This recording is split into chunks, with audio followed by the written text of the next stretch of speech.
انسان کا عمل صالح جب بارگاہ خداوندی میں قبول ہوگا جب مومن و متقی ہوگا۔ سلمان کیا کہتے ہیں؟ ایمان اس طشت سے زیادہ روشن، لیکن ایمان کی لذت اس شہد سے زیادہ شیریں، لیکن ایمان کو بچا کر منزل قبر تک پہنچا دینا اس بال سے بھی زیادہ باریک ہے۔ صلوات بر محمد وآل محمد، اللہم صلی علی محمد وآل محمد۔ صلوات آپ کو زیادہ پڑھنی ہے چونکہ شب جمعہ ہے، اور سب سے بہترین عمل شب جمعہ میں اور روز جمعہ میں صلوات بر محمد وآل محمد، اللہم صلی علی محمد وآل محمد۔ ہر ایک کے نظریات کے بعد آپ کو صلوات پڑھنی۔ اس کے بعد جناب فضا سلام اللہ علیہ کھڑی ہوتی ہیں، یا رسول اللہ اجازت میں بھی کچھ کہوں؟ فرمایا ہاں اجازت ہے۔ فرمایا یا رسول اللہ زکوٰۃ اس تشت سے زیادہ روشن، زکوٰۃ اس تشت سے زیادہ روشن، اور زکوٰۃ کے نکالنے کی لذت اس شہد سے زیادہ شیریں۔ لیکن زکوٰۃ کو نکال کر، وہ زکوٰۃ یا خمس دونوں اس کے اندر آ جائے گا، لیکن زکوٰۃ کو نکال کر مستحق تک پہنچا دینا اس بال سے بھی زیادہ باریک ہے۔ صلوات بر محمد وآل محمد، اللہم صلی علی محمد وآل محمد وعجل فرجہ۔ اس کے بعد شہزادے امام حسن مجتبی علیہ السلام کھڑے ہوئے، نانا اجازت ہے میں بھی کچھ بیان کروں؟ ہاں میرے لال بتائیے۔ کہا نانا حکومت اس تشت سے زیادہ روشن، حکومت کی لذت اور چاشنی و شیرینی اس شہد سے زیادہ شیرینی، لیکن مسند خلافت پر بیٹھ کر صحیح حق و باطل کا فیصلہ سنا دینا اس بال سے بھی زیادہ باریک ہے۔ ہر ایک یہ کام نہیں کر سکتا ہے۔ ظالم کی نگاہوں میں نگاہوں کو ڈال کر گفتگو کرنا یا شام میں سید سجاد کا کام تھا یا زینب الیاء مقام کا کام تھا۔ توجہ چاہتا ہوں، حکومت کے بارے میں لوگ شک کرتے ہیں نا، امام حسن مجتبی علیہ السلام نے کیوں سلو کر لی؟ آج میں جواب دیتا ہوں جملے کے اندر، اگرچہ یہ موضوع بہت طولانی ہے لیکن ایک جملے میں آپ مقصد سلو کو پہچان جائیں گے۔ آپ بتائیے پوری شریعت کو کس نے بچایا؟ پوری شریعت کے بچانے والے کو حسین ابن علی کہا جاتا ہے، جس نے پوری شریعت کو بچایا۔ نماز، روزہ، حج، زکوٰۃ، خمس، جہاد، یہ ساری چیزیں جتنی بھی آج باقی بچی ہیں، آج اسی حسین کی قربانی کا نتیجہ ہے، اسی کربلا کی قربانی کا نتیجہ ہے، حسینی طرز زندگی کا یہ نتیجہ ہے، آج یہ ساری چیزیں بچی ہیں۔ اب میں جملہ عرض کر دوں، پوری شریعت کے بچانے والے کو حسین ابن علی کہا جاتا ہے، اور جس نے اپنے حکمت عملی سے سلو کر کے حسین ابن علی کو بچایا اسے تاریخ میں حسن ابن علی کہا جاتا ہے۔ صلوات بر محمد وآل محمد، اللہم صلی علی محمد وآل محمد وعجل فرجہ۔ تو پوری شریعت کے بچانے والے کو حسین کہتے ہیں، اور حسین کے بچانے والے کو حسن ابن علی کہا جاتا ہے۔ آپ جب پڑھیں گے صلح حسن تو آپ کو پتہ چل جائے گا۔ لہذا حکومت سے متعلق آپ نے بتایا، مسند خلافت پر بیٹھ کر صحیح حق و باطل کا فیصلہ سنا دینا ہر ایک کی بس کی بات نہیں ہے۔ حکومتیں نہ جانے کتنے لوگ کرتے ہیں، لیکن مسند خلافت جب آ جائے تو یہ بڑا ہے۔ میں کلمۃ حق عند امام جائر افضل 70 عبادہ، یا افضل من 70 عبادہ، یعنی ظالم کے سامنے ایک کلمہ حق کا بلند کر دینا 70 سال کی عبادت پر بھاری ہوتا ہے۔ لہذا بہت اہم ہے۔ اب میں جلدی سے بیان کر دوں، سرکار سید الشہداء حسین ابن علی کھڑے ہوئے، نانا اجازت ہے؟ ہاں میرے لال اجازت ہے۔ تو حسین علیہ السلام کا پیغام سنو، نانا علم اس تشت سے زیادہ روشن، علم اس تشت سے زیادہ روشن، بالعلم تکون الحیات، علم کے ذریعے انسان کو حیات طیبہ ملے گی۔ سرکار سید الشہداء کیا فرما رہے ہیں؟ بالعلم تکون الحیات، کیا فرما رہے ہیں؟ کہا اے نانا علم اس تشت سے زیادہ روشن، لیکن نعمات علم اور علم کی جو لذت ہے وہ اس شہر سے زیادہ شیریں ہوا کرتی۔ منومان لا یشبعان، دو لوگ کبھی بھی سیر نہیں ہوتے، طلب العلم، علم کا حاصل کرنے والا، طلب المال، بہرحال علم کے اندر جو شیرینی ہے اور جو لذت ہے وہ کسی چیز میں نہیں ہے. مولا نے فرمایا، سرکار سید الشہداء نے، نانا علم اس تشت سے زیادہ روشن، نعمات علم کی لذت اس شہد سے زیادہ شیریں، لیکن علم کے اوپر عمل کرنا یہ بال سے بھی زیادہ باریک ہے، اس بال سے بھی زیادہ باریک ہے. آج جتنے خرافات ہیں آپ دیکھیے، نہ جانے کتنے خرافات ہماری صنف کی طرف سے ہو رہے ہیں. کیوں؟ اس لیے کہ علم تو ہے لیکن عمل نہیں ہے. علم تو بلم باور کے پاس بھی تھا. علم اگر تہذیب نفس کے ساتھ ہے اور عمل کے ساتھ ہے تو علم انسان کو سلمان بناتا ہے، بودر بناتا ہے، کمبر بناتا ہے، مقدار بناتا ہے، وہ ایسے قرنی بناتا ہے. اور اگر علم بغیر عمل کے ہے تو ابو لہب بناتا ہے، ابو جہل بناتا ہے. صلوات بر محمد وآل محمد، اللہم صلی علی محمد وآل محمد. علم اگر عمل کے ساتھ ہوتا ہے تو جناب حمزہ جنم لیتے ہیں، اور علم اگر بغیر عمل کے ہوتا ہے تو جہالتوں کا باپ ابو جہل سامنے نکل کے آتا ہے. لہذا علم کے اوپر عمل کرنا، سرکار سید الشہداء نے فرمایا، اس بات سے زیادہ باریک ہے. عزیز و دامن وقت میں گنجائش نہیں، میں جلدی اس لیے عرض کر رہا ہوں تاکہ یہ واقعہ تمام ہو جائے. اب آئیے فرمان مولا متقیان امیر کائنات حضرت علی ابن ابی طالب علیہ السلام نے کیا فرمایا. فرمایا کہ اے میرے بھائی، اے میرے چچا داد بھائی، یا رسول اللہ، کیا اجازت ہے میں بھی اس کے بارے میں کچھ نظریہ بیان کروں؟ فرمایا ہاں اجازت ہے. کہا یا رسول اللہ، مہمان اس تشت سے زیادہ روشن، مہمان کے مہمان نوازی کی لذت اس شہد سے زیادہ شیریں. جب مہمان آتا ہے انسان بہتر سے بہتر غذائیں فراہم کرتا ہے، لیکن کیا جب وہ مہمان آگے کھاتا ہے تو یہ نہیں کھاتا ہے؟ نہیں. اسلام کی تعلیمات میں سے یہ ہے، آغاز میزبان کرے اور اختتام کھانے کا میزبان کرے. یعنی پہلے میزبان شروع کرے اور دیر تک میزبان کھاتا رہے، اور بعد میں مہمان شروع کرے اور مہمان میزبان سے پہلے اپنے ہاتھ کو کھینچ لے. معلوم یہ ہوا عزیزان محترم کہ میزبان پہل کرتا ہے، تو جب وہ بناتا ہے غذائیں تو پہلے خود کھانے کا آغاز کرتا ہے اور اس کے بعد مہمان شروع کرتا ہے.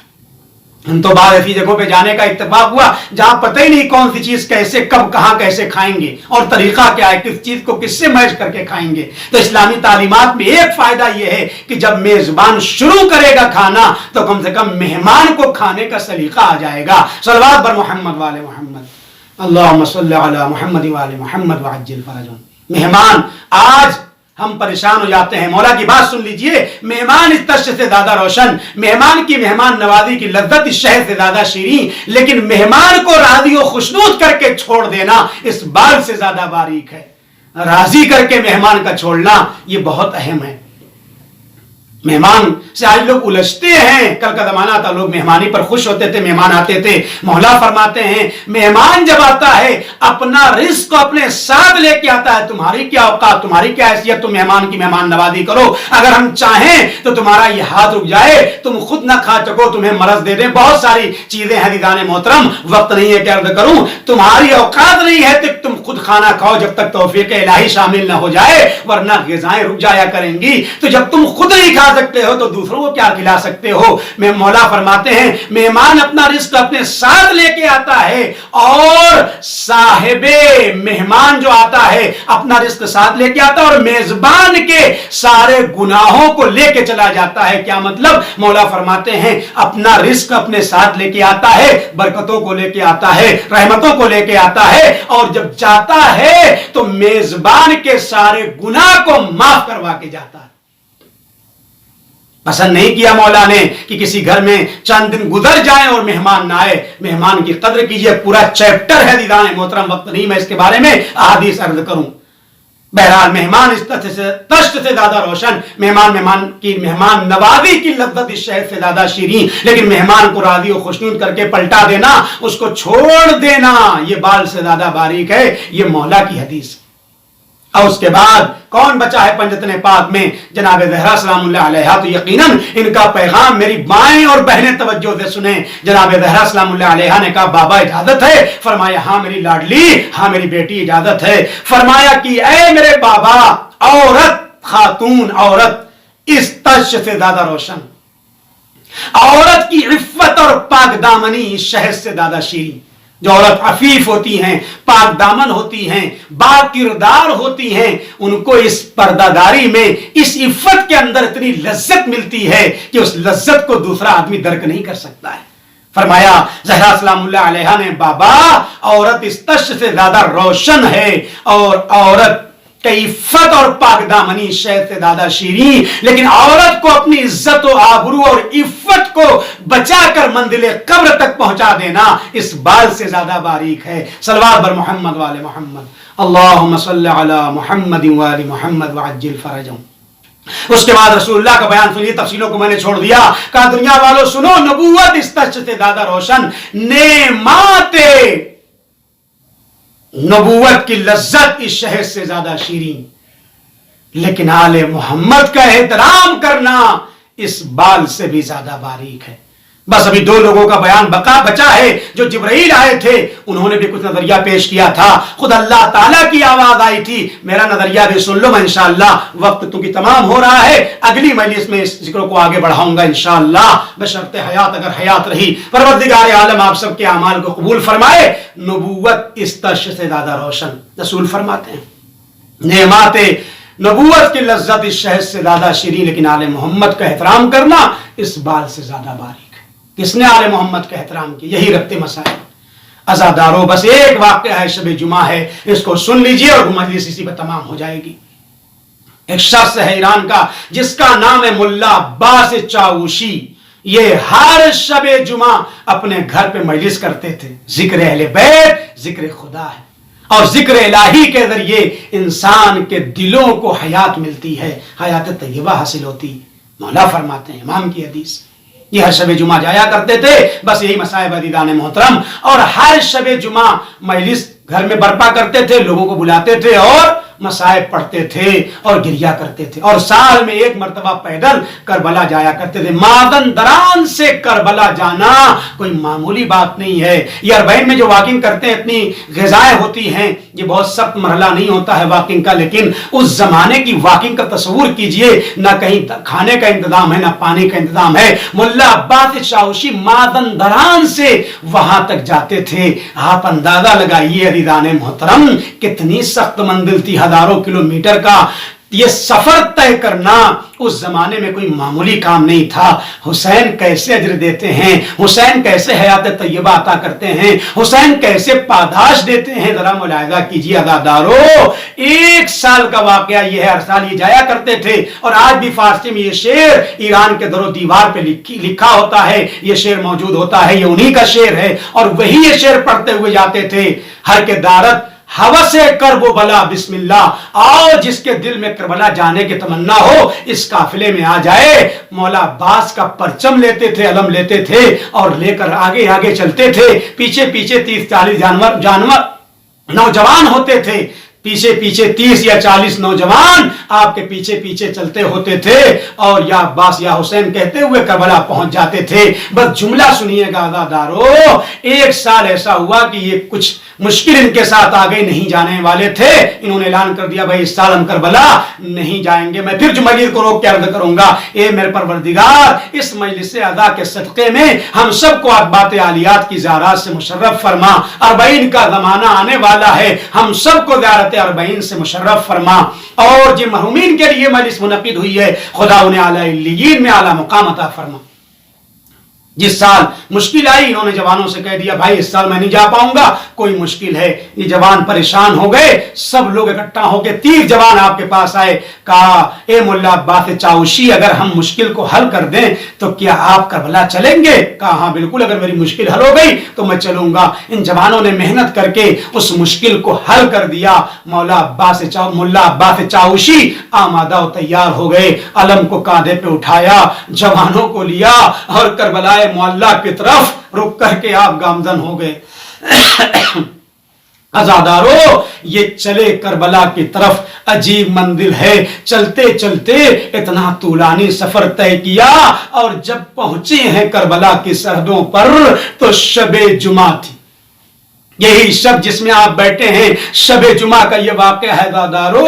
لیکن جوان لوگ تھک چکے تھے. کہا ملا عباس اب ہم تھک چکے ہیں, آگے نہیں بڑھ سکتے ہیں, یہیں پر رات میں آرام کر لیا جائے, صبح ہوگی تو پھر آگے بڑھیں گے. دادارو تفصیلوں کو میں نے چھوڑ دیا. ملا عباس چاوشی نے فرمایا جوانوں تم کیا کہہ رہے ہو, یہ شب جمعہ ہے اور شب جمعہ سرکار سید الشہداء کی زیارت کی بڑی تاکید کی گئی ہے.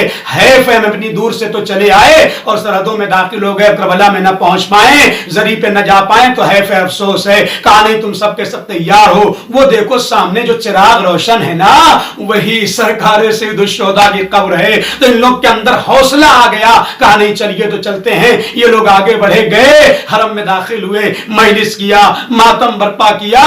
اب جب نوحہ پڑھنے کی باری آئی تو ملا عباس چاوشی نے کہا کہ میں کس کے نام کا نوحہ پڑھوں. آپ جانتے ہیں یہ ششگوشہ ذریعہ حسین ہے جس میں علی اکبر پائتی دفن ہے.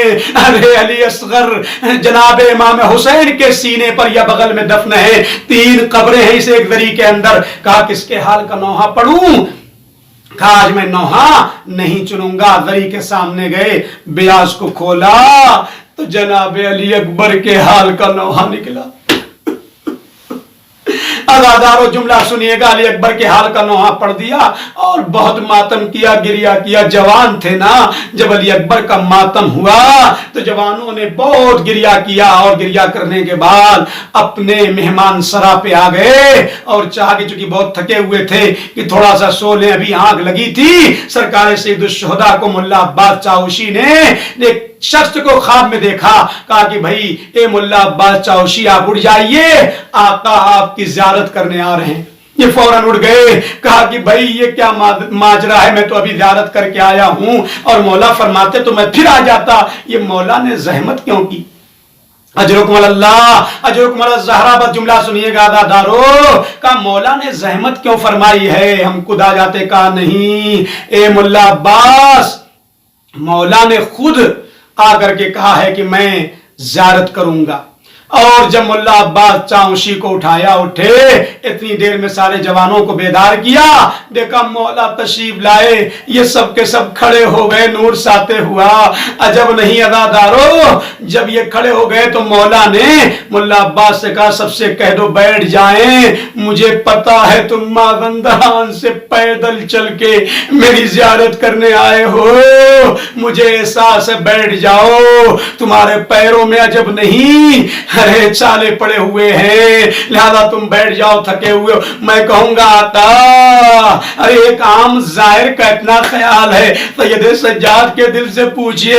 اقعد ذلیلا فی دمشق کاننی من الزنج غابان و نصیر. ارے سید سجاد فرماتے تھے مجھے راہ کوفہ میں شام میں سے پھرایا گیا جیسے کسی لاوارث غلام کو پھرایا جا رہا. اجرکم اللہ اجرکم الزہرا. بس چند فقرے اور ہیں عزیزو, مجلس تمام ہو رہی ہے. اے عزادارو شب جمعہ ہے, مجھے معاف کریے گئے پروردگار, ہمارے گناہوں کو معاف کر دے, اسی سال توفیق عطا کر ہم کربلا معلیٰ کی زیارت جا کر کے کر سکیں. بس جملہ سنیے گا. کہے ملا عباس میں کام سے آیا ہوں, تمہارے پاس 3 پیغام ہے, اس پیغام کو سن لو. ایک مرتبہ ملا عباس نے پوچھا آقا کون سا پیغام ہے. کہا دیکھو مجھے تمہاری یہ ادا بہت پسند ہے جو ہر شب جمعہ تم میرے مصائب و فضائل پڑھتے ہو, میرا ذکر کرتے ہو, اہل بیت کا تذکرہ ہوتا ہے, لیکن وہاں پر ایک شخص ہے آنے والوں کی جوتیوں کو صحیح کرتا ہے اور دروازے پہ بیٹھا رہتا ہے. اے ملا عباس جب کربلا سے مازندران جانا تو میرے چاہنے والے کو میرا سلام کہہ دینا اور کہہ دینا حسین تمہیں بہت پسند کرتا ہے. اس ادادار کو امام نے سلام کہلایا. دوسرا پیغام مولا بتا دیجئے. کہا دوسرا پیغام یہ ہے اے ملا عباس جا کے اعلان کرنا کائنات میں جو بھی سرکار سید الشہداء کی زیارت کے لیے آتا ہے حسین اس کی زیارت کے لیے ضرور آئے گا. اگر دنیا میں زیارت نہ ہوئی تو وقت مرگ اور جاگنی کے عالم میں حسین تمہاری زیارت کرنے آئیں گے. آقا ہمیں کچھ نہیں چاہیے, ارے وقت مرگ آپ ہمارے سامنے آ جائیے گا، وہاں کی مشکلوں کو آسان کر دیجیے گا۔ جو کوئی اللہ بتا آخری جملہ اداداروں کا تیسرا پیغام فرما دیجیے آقا۔ مولا نے فرمائے مولا عباس اب جب کبھی شب جمعہ تم میرے حرم میں آنا اور دری کے پاس آ جانا تو کبھی آ کر کے علی اکبر کے حال کا نوحہ نہ پڑھنا۔ مولا عباس تڑپ گئے، آقا کیا غلطی ہو گئی؟ کہا نہیں نہیں مولا عباس کوئی غلطی نہیں ہوئی ہے، لیکن آئندہ یہ نوحہ نہ پڑھنا۔ کہا آقا وجہ کیا ہے؟ کہا اے مولا عباس ارے جب سے تم نے یہ مصائب پڑھا ہے، ارے شب جمعہ میری ماں زہرا بقی سے کربلا آ جاتی ہے، ارے جب سے تم نے یہ نوحہ پڑھا، ارے میری اماں فاطمہ زہرا غشی کے عالم میں ہے۔ اے مولا عباس میری ماں کو برداشت نہ ہو سکا، والی اکبر و حسین انا للہ و انا الیہ راجعون رضم قضاہ و تسلیما لامرہ۔ خدایا محمد والے محمد کا واسطہ اس قلیل عبادت کو قبول فرما، پرچم اسلام کو سر بلند فرما، کفر نفاق کے پرچم کو سر نگوں فرما، آپس میں اتحاد اور اتفاق کی توفیق عنایت فرما، اختلاف اور انتشار کو دور فرما۔ خدایا جن گنہگار آنکھوں سے نکلے ہوئے آنسوؤں کو رمال سیدہ میں جگہ عنایت فرما، انہی آنسوؤں کو روز محشر ہماری بخشش کا ذریعہ قرار دینا۔ جن مرحومین کے لیے مجلس منعقد ہوئی ہے خدایا ان کے درجات کو عالی سے عالی تر فرما۔ فرزند رسول الثقلین منتقم خون حسین ابن علی امام زمانہ الاسلام کے ظہور میں تعجیل فرما، ہم سب کو ان کے آبان و انصار میں شمار فرما۔ ایک بار سورہ الحمد اور 3 بار سورہ اخلاص کی تلاوت فرما کر محمد ظفر ابن یاسین، حسینہ بنت محمد، ابراہیم بن قاسم علی، علی محمد ابن قربان علی، زبیدہ بنت قربان علی، ویرانی فیملی کے تمام مرحومین، مرچنٹ فیملی کے تمام مرحومین، پنجوانی فیملی کے تمام مرحومین، علی مکانی مکی فیملی کے تمام مرحومین کے ساتھ ساتھ اپنے اپنے آبا و اجداد اور جملہ مومن و مومنات کی ارواح کو پڑھ کر بخش لیں۔